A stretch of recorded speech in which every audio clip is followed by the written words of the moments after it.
All right, well, first, thank you everybody for being here. I appreciate that. We've got some new faces in here today. I love to see that. Hopefully today we'll have some informative information for you. What we're going to talk, it was just odd. I was preparing yesterday, kind of thinking to myself, what do I want to do for Huddle today? And I said, oh, you know what? I usually look back on the week and say, what questions come in? And I've been getting some questions about debt to income ratios, how much can I afford, what should I do? So I said, okay, good, let's talk about debt to income ratios, because that can be a tad confusing for not only the borrower, but sometimes for real estate agents. So let's talk about that. And let's talk about why it is so important that they get in touch with their lender so they can determine how much they can buy, because debt to income ratios kind of move all like this. So then this morning, Julia comes to my office and says, hey, Greg, how much can somebody afford if they're buying this house or whatever, how much they have to make? So I'm thinking, that's perfect. It fits right into what we want to talk about today. So first of all, you'll hear the acronym DTI. Stands for debt to income ratios. Now, debt to income ratios are not just simply straightforward as you and I might like them to be.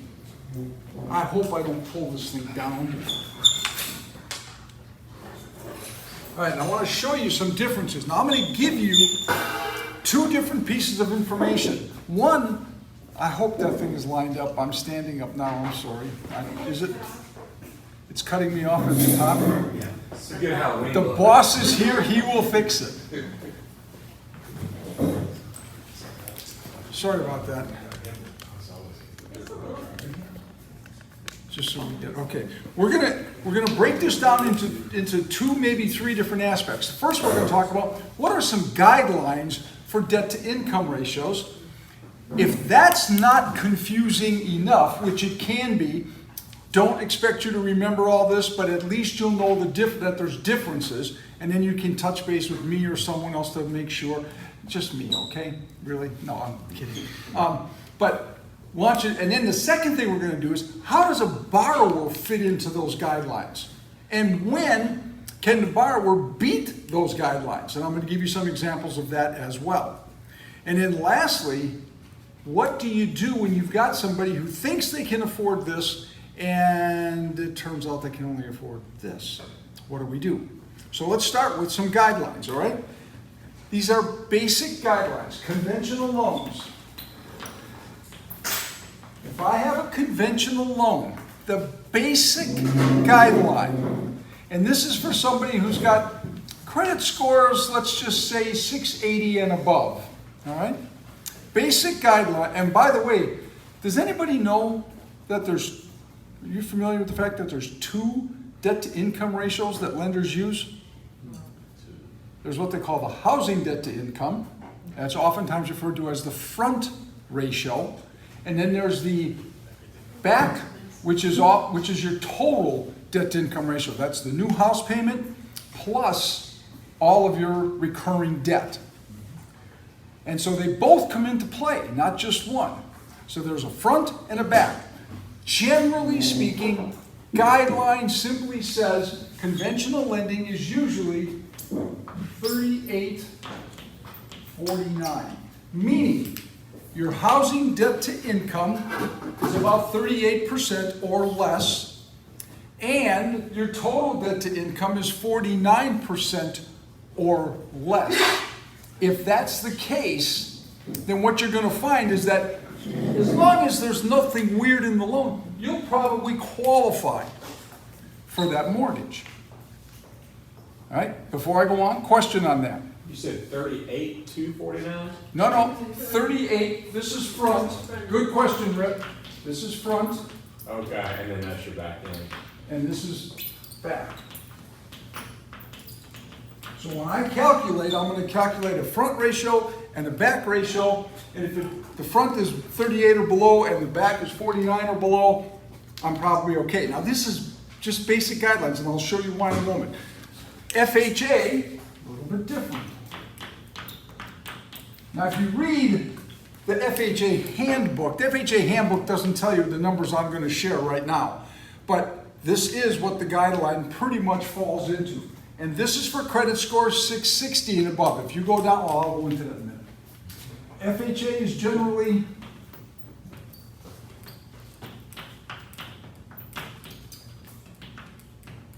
$40, $55, front,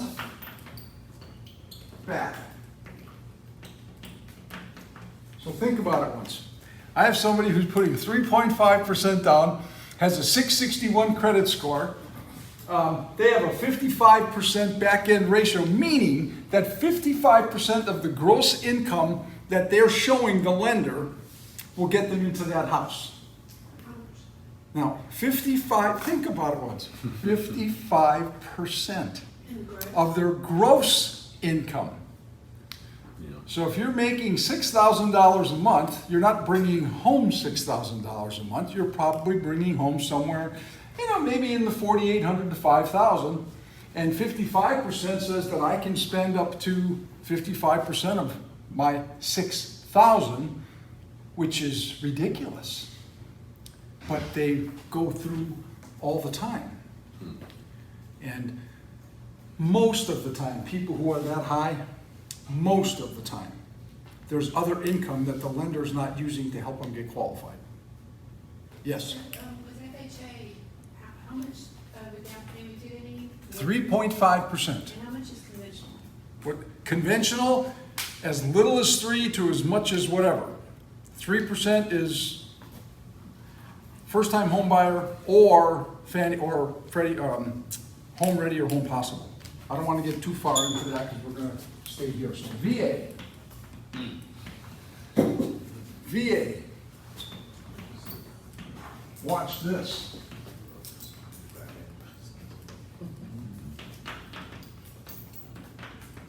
If you have high enough credit scores on VA, you can have a 60% back-end ratio and the loan goes right through.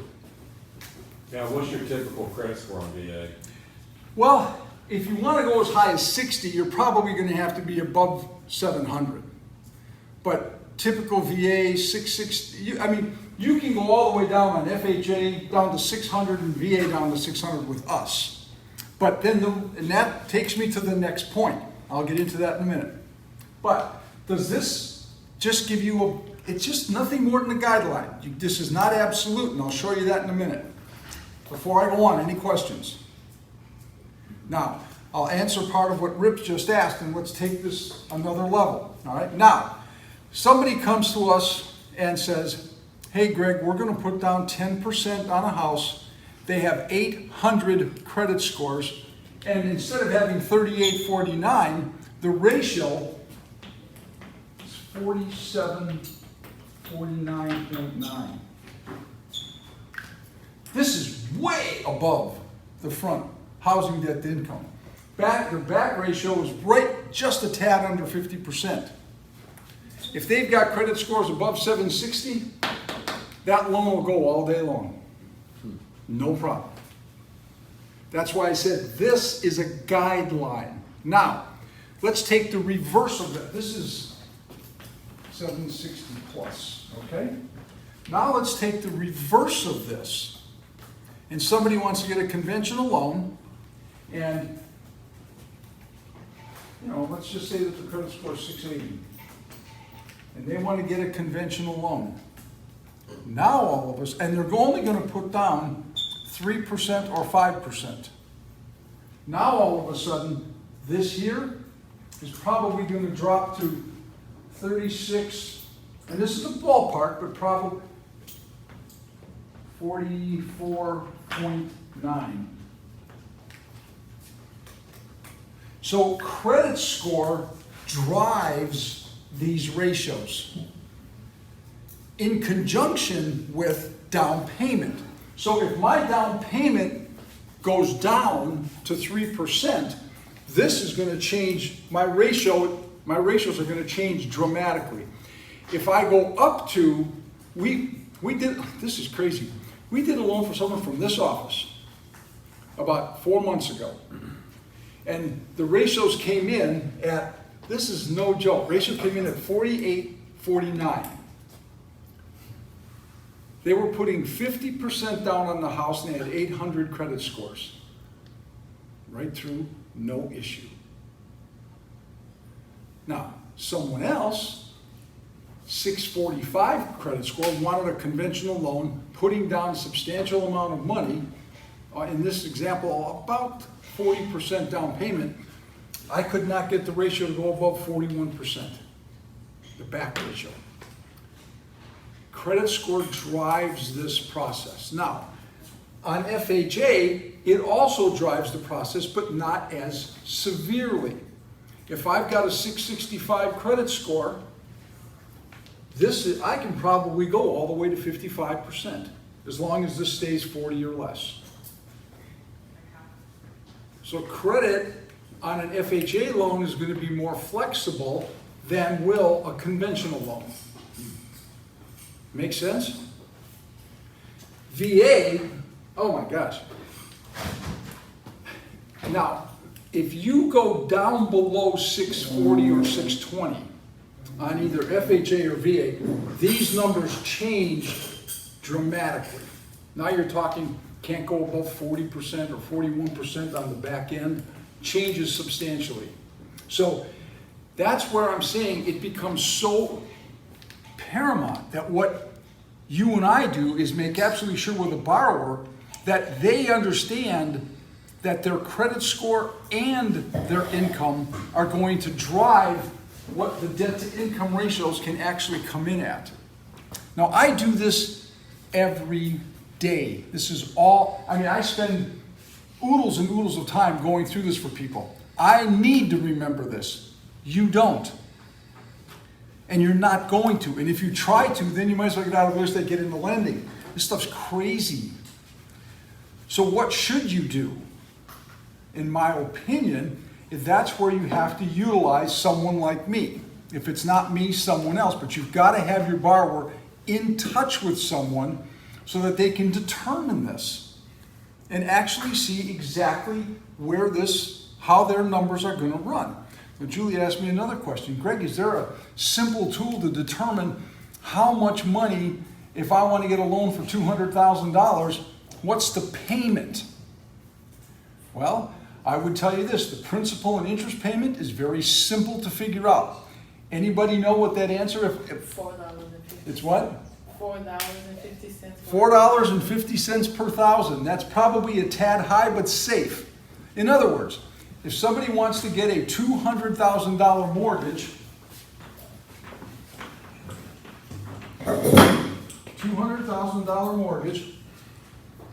and I just want a real quick and dirty. I don't have time. It's Sunday afternoon. If I call Greg, he's probably on the golf course anyway. He's not going to answer me, that turkey. So what am I going to do? How am I going to know? Well, $200,000 mortgage, principal and interest payment.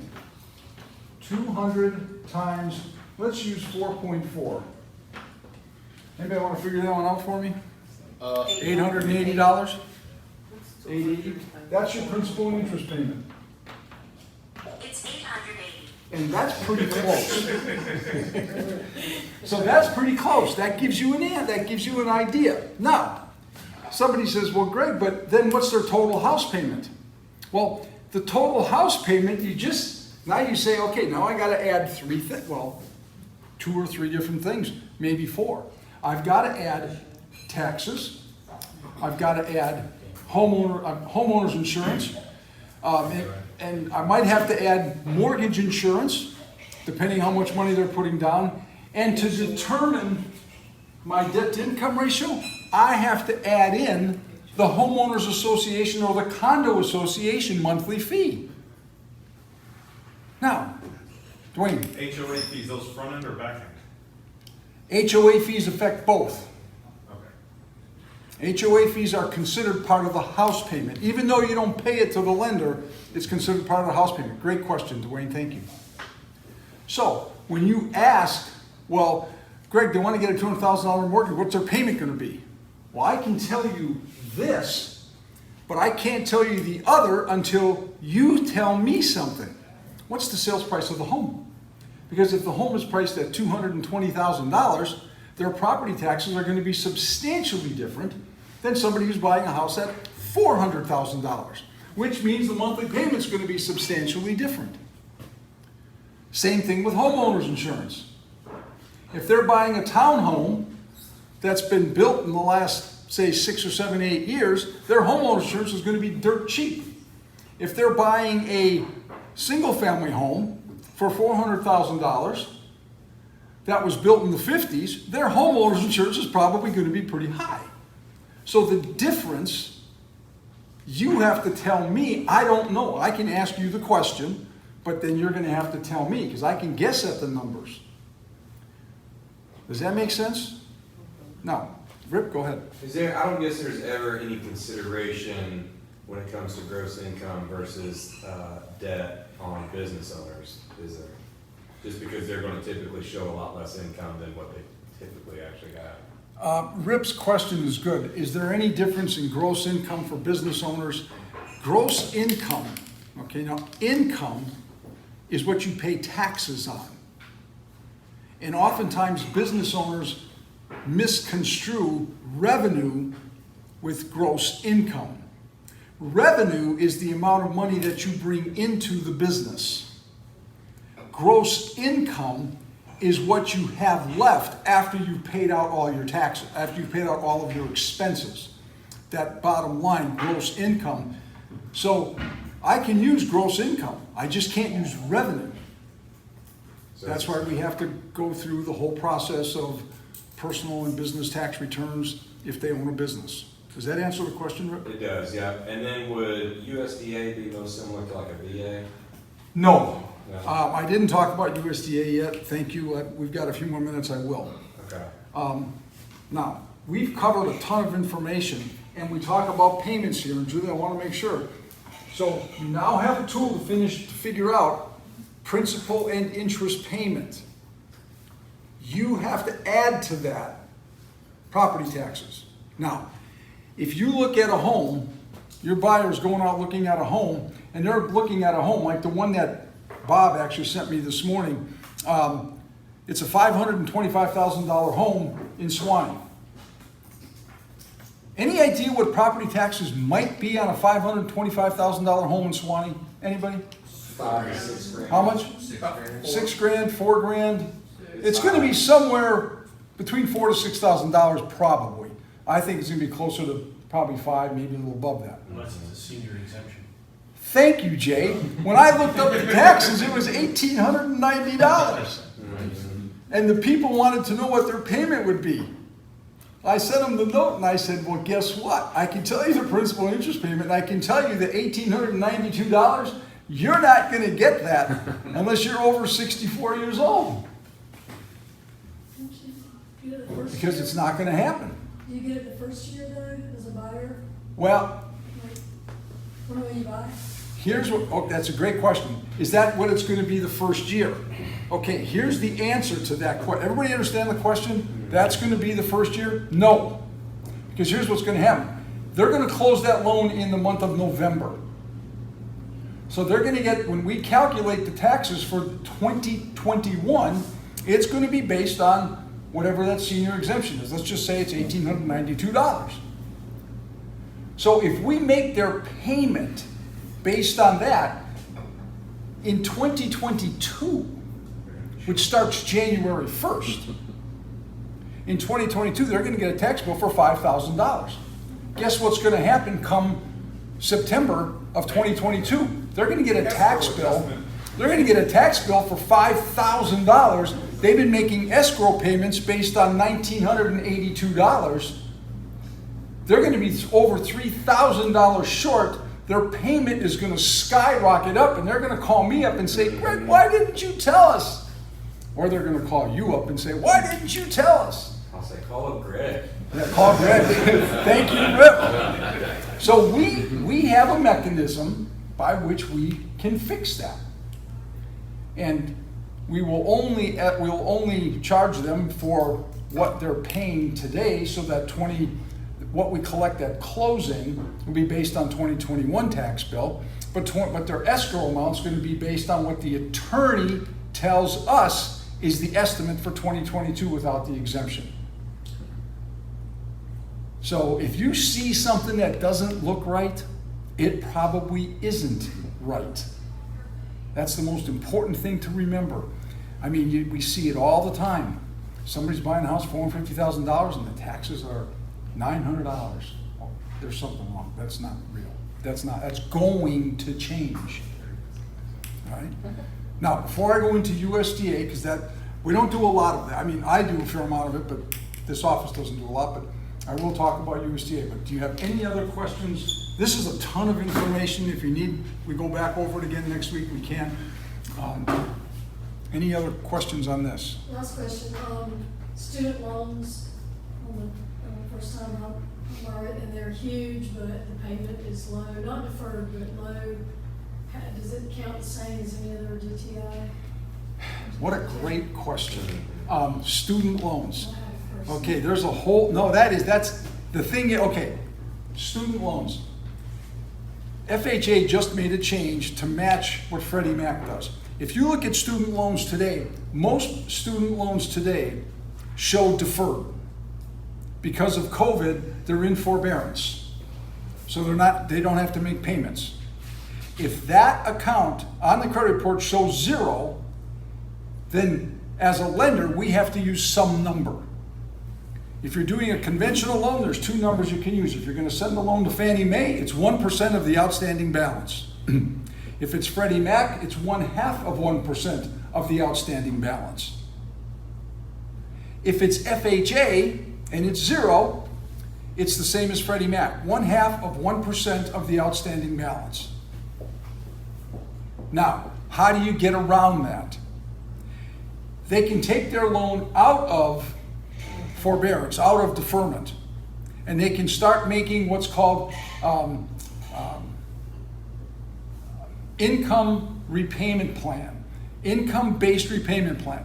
You have to submit it to the student loan company. They will then prepare an actual chart that tells you, based on your income, you only have to pay so much a month.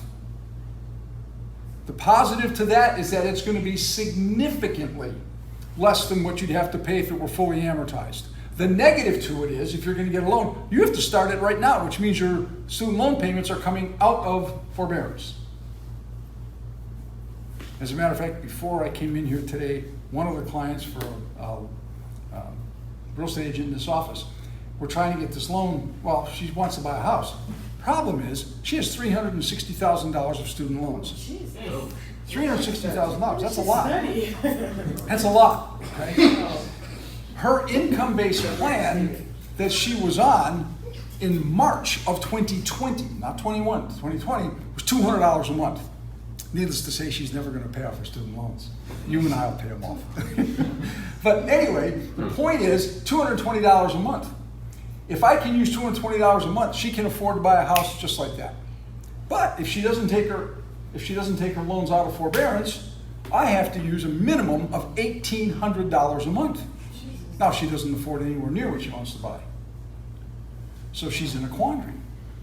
Do I take my loans out of forbearance and start making payments of $220 a month? Or do I just wait until I'm forced to take them out and then go buy a house? I don't know, right? The answer is individual. But that's the student loan question. Now, does she have a high-paying job as well, or no? She does pretty well. She makes just over 6 figures. I mean, about $110,000 a year. And it's still, her adjusted income payments are only $220. It'll probably go up a little bit because of this job, but not a lot. Yeah. Payments, student loan pay, if you go into the income-based repayment plan, you get away with a ton. Yeah. Does that help out with student loans? All right. USDA, very quickly. USDA is extremely strict and none of these numbers apply.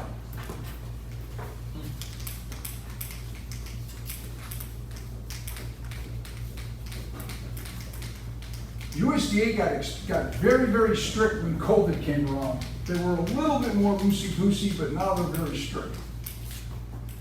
USDA, your basic guideline for USDA is 32.9 on the front end and 42.9 on the back end.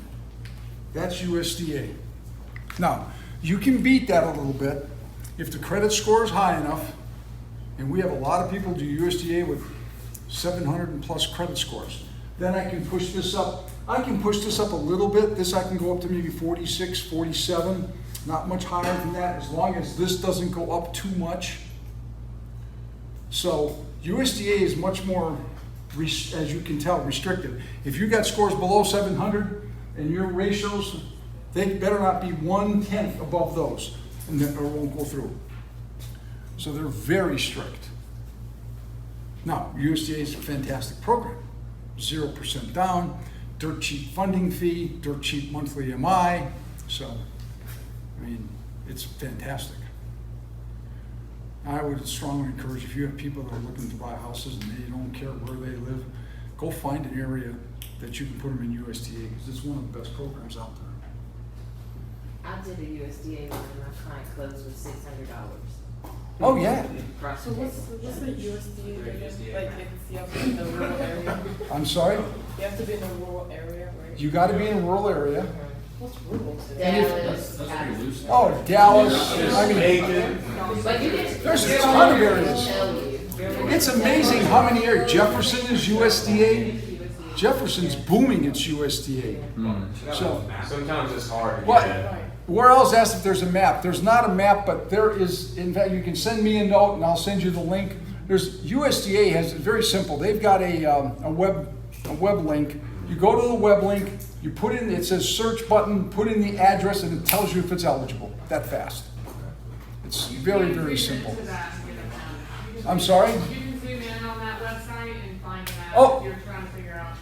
Thank you. That's exactly, it's so simple. You're exactly right. Thank you. It's excellent and a great loan program. All right. Any other questions? All right, thanks everybody. Appreciate it.